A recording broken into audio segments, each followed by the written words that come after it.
Hello everyone, welcome back to my another daily vlog. সবাইকে শুভ পৌষ পার্বণ বা মকর সংক্রান্তির অনেক শুভেচ্ছা। আশা করছি যে যেখান থেকে দেখছেন সবাই ভালো আছেন, সুস্থ আছেন। আজকে আবারও একটা নতুন ভ্লগ নিয়ে চলে আসলাম আপনাদের সাথে। আশা করছি আপনাদের সবার ভালো লাগবে। ইটস মি জয়া, নিয়ে চলে আসলাম আরও একটা নতুন ভিডিও। তো আজকে যেহেতু মকর সংক্রান্তি, আমি অনেক সকাল সকালে শাওয়ার নিয়ে নিয়েছি। ছোটবেলা থেকেই মা বলতো এই দিনটায় নাকি সকাল সকাল স্নান সেরে ঠাকুর প্রণাম করে পিঠে পুলি খেয়ে দিনটা শুরু করতে হয়। আর আমি শাওয়ার নিয়েই যে কাজটা করি সেটা হচ্ছে যে ফেসে একটু ময়শ্চারাইজার লাগিয়ে নেই আর লিপে একটু lip balm, that's it. So সকালে তো আমার চা বা কফি ছাড়া একদমই চলে না, মানে আমার কাছে মনে হয় যে দিনটাই শুরু হয় না। এখন আমি কফির সাথে খাবো এই বাটার বানটা। এখন দেখাই চলেন যে মার বানানো পিঠাগুলা কেমন হয়েছে। সো এই হচ্ছে চিতই পিঠা, আর এই পিঠাগুলো মা বানিয়েছে। আর এই পিঠাটা আমি ভীষণ পছন্দ করি। পিঠাগুলো দেখতেই পাচ্ছেন, এগুলা অনেক সফট হয়েছিল। সো এই হচ্ছে আমার বেলকনির টমেটো গাছ আর মরিচ গাছ। টমেটো গাছে দুটো টমেটো ধরেছে, আর মরিচ গাছের মরিচগুলো পেকে লাল হয়ে গেছে। ভিডিওটি ভালো লাগলে অবশ্যই ভিডিওতে লাইক, কমেন্ট, শেয়ার করবেন।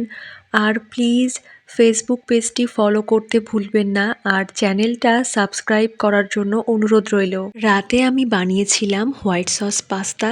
এই প্রথম না, এর আগেও আমি বাড়িতে হোয়াইট সস পাস্তা ট্রাই করেছি। তো ভাবলাম আজকেও একটু ট্রাই করা যাক, তো বানিয়ে ফেললাম। তাই ভাবলাম পাস্তার একটা ভিডিও করি। তো প্রথমে পাস্তাটা পরিমাণ মতো জল, 1 চিমটে লবণ আর সামান্য একটু তেল দিয়ে বয়েল করে নিলাম। আমার কাছে মনে হয় 7 থেকে 8 মিনিট টাইম লেগেছে এটা বয়েল হতে। আর এটা খুব বেশি সময় ধরে বয়েল করবেন না, তাহলে বেশি নরম হয়ে যাবে, তখন আর খেতে এত মজা লাগবে না।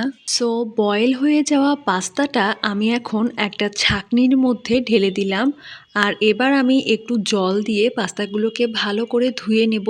ফ্রেশ জল দিয়ে সুন্দর করে পাস্তাগুলোকে ধুয়ে নিলাম। এবার এগুলোকে আমি এভাবে ছাঁকনিতেই রেখে দেব যাতে বাকি জলগুলো ঝরে যায়। এবার পাস্তার গ্রেভি তৈরি করার জন্য আমি কাপের মধ্যে নিয়েছি দুধ, আর এর মধ্যে দিয়ে দিলাম কর্নফ্লাওয়ার। এটাকে এবার ভালো করে মিক্স করে রাখছি। এবার চুলায় ফ্রাই প্যান বসিয়ে দিলাম, আর ফ্রাই প্যানের মধ্যে দিয়ে দিলাম বেশ অনেকটা পরিমাণে বাটার। বাটারটা মেল্ট হয়ে গেলে মিক্স করে রাখা দুধের সাথে কর্নফ্লাওয়ার ওটা ভালো করে দিয়ে এবার নাড়াচাড়া করে নিচ্ছি। কর্নফ্লাওয়ারের এই মিক্সচারটা ভালো করে নাড়িয়ে নিচ্ছি। এটা ঘন না হয়ে আসা পর্যন্ত নাড়তে থাকতে হবে।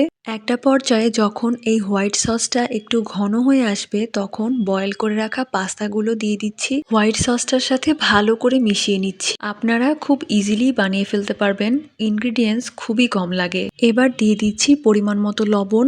আর এখানে এই যে আমার চোখ মুখের কি অবস্থা। তো এবারে গোলমরিচের গুঁড়া অ্যাড করে দিলাম। সবকিছু দিয়ে ভালো করে এটাকে নেড়ে নিচ্ছিলাম। অ্যান্ড এইবারে সেই আসল জিনিসটা দেওয়ার পালা, চিজ। দেখতেই পাচ্ছেন উপর থেকে অনেকটা পরিমাণে চিজ গ্রেট করে দিয়েছি। একদম চিজে ভরপুর হোয়াইট সস পাস্তা। তো আমি এবার পাস্তাটা সার্ভ করব, তার জন্য 3টা বোল নিয়ে নিয়েছি। আমরা 3 জনে খাবো, তাই জন্যে এখানে 3টা বোলই নিয়েছি। আর আমার বানানো পাস্তাটা কেমন লাগলো সেটা অবশ্যই বলবেন। আর ভিডিওটা আপনাদের কেমন লাগলো জানাবেন। আর আপনারা কারা কারা এরকম হোয়াইট সস পাস্তা খেতে ভালোবাসেন সেটাও অবশ্যই বলবেন। তো যাই হোক, এখন হচ্ছে যে এই গরম গরম চিজে ভরপুর পাস্তাটা খাওয়ার পালা। এখন সূর্য আর মা ঘরে আছে। এখন চলেন ওদেরকে দেখাই যে আমার বানানো পাস্তাটা কেমন হয়েছে। তো চাইলে আপনারাও ট্রাই করতে পারেন। আই থিঙ্ক এভাবে করে হোয়াইট সস পাস্তা বানালে বাড়ির বাচ্চারা বা বড়রা সবাই খুব মজা করে খেতে পারবে। আর এই যে এখানে সূর্য দেখেন কত মজা করে খাচ্ছে। ওর খাওয়ার এক্সপ্রেশন দেখেই বোঝা যাচ্ছে যে কত মজা হয়েছিল। বিশ্বাস করবেন না, এইভাবে হোয়াইট সস পাস্তা বানালে এত বেশি মজা হয়। ট্রাস্ট মি, আপনারা একবার হলেও মাস্ট ট্রাই করবেন এটা। এই পাস্তাটা খুবই ভালো লাগবে।